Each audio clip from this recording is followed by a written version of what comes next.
Democratic Congressman Adam Schiff is a member of the House Intelligence Committee, and Evan Coleman is a terrorism analyst for NBC News and has served as a consultant to the Department of Defense as well as the FBI. Good morning to both of you. Thanks for coming on. You bet. Congressman, if I can start with you. When the U.S. began airstrikes in Iraq, we were told it was for humanitarian needs to protect U.S. interests, critical infrastructure in Iraq.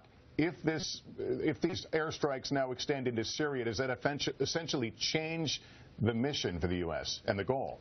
It would change the mission, and the mission is changing a bit already. The president originally articulated a couple goals: protecting our personnel, as well as preventing that genocide of the Yazidis on the mountaintop. We're now launching a series of airstrikes around the Mosul Dam, which goes beyond those two objectives. But certainly expanding into Syria would be a considerable broadening of the mission. But, Lester, I don't think that's going to happen. I think he's going to hear out the military commanders and what their recommendations or options are. But we don't have the same capabilities on the ground in Syria that we do on Iraq. We don't have a government we can work with in Syria. We don't have a capable fighting force like the Kurds in Syria. We don't have the same intelligence assets in Syria.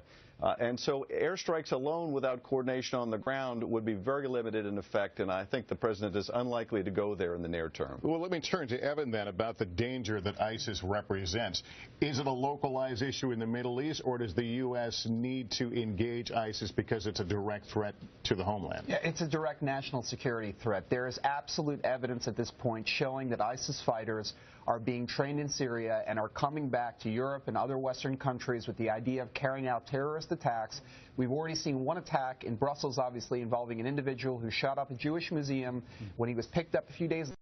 An automatic weapon wrapped in the ISIS flag. We've seen other individuals traveling back to Europe from Syria, calling ISIS, saying, we want to build a bomb. How do we build a bomb? What kind of target should we go after? So very much this is a national security threat for the United States, for Europe. It's no longer just an issue about stability in Iraq, and it's very important to understand this. This is not like the previous Iraq war, where it was a war that we chose to go into.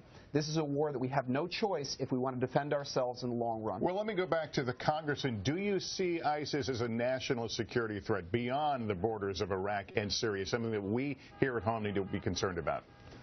No, I do. I completely agree with that. The presence of all these foreign fighters, the will to come back home and strike us, makes this a very grave risk. I think probably the most prominent risk that we have faced since 9/11.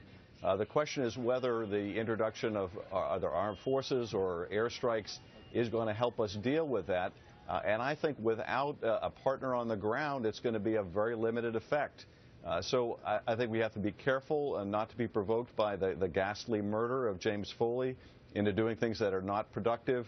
When there are a lot of productive things that we can do, Lester, in Syria, like getting Turkey to close the border, getting Qatar, Kuwait, and Saudi Arabia to help dry up some of the external funding for these groups, getting our friends and allies to help provide more humanitarian assistance, pushing ISIS out of Iraq and containing in Syria until the dynamic on the ground changes there. These are things that we can productively do, but I do agree this is a very real threat to us on the homeland, certainly in the midterm, if not in the near term. Well, let me just get Evan before we have to close here. Has the U.S. is it behind in this effort? Look, before 9/11, we learned a lesson about what happens when you let a country become a haven for terrorist organizations. Afghanistan, back in that day, we didn't have the resources. We didn't have resources on the ground. It was a tough conflict. What happened? Al-Qaeda established a base there, they trained a bunch of people, and they carried out some very brutal terrorist attacks. Right now, we've let Syria, for the last 2 years, lapse into the exact same situation.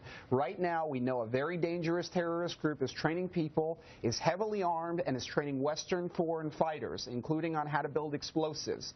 To allow this situation to continue to mushroom, not just in Iraq, but in Syria, is a clear and present danger to U.S. national security. So if we leave Syria alone, it's a big problem. Evan Coleman, Congressman Schiff, thank you both for this discussion. We do appreciate it. All right.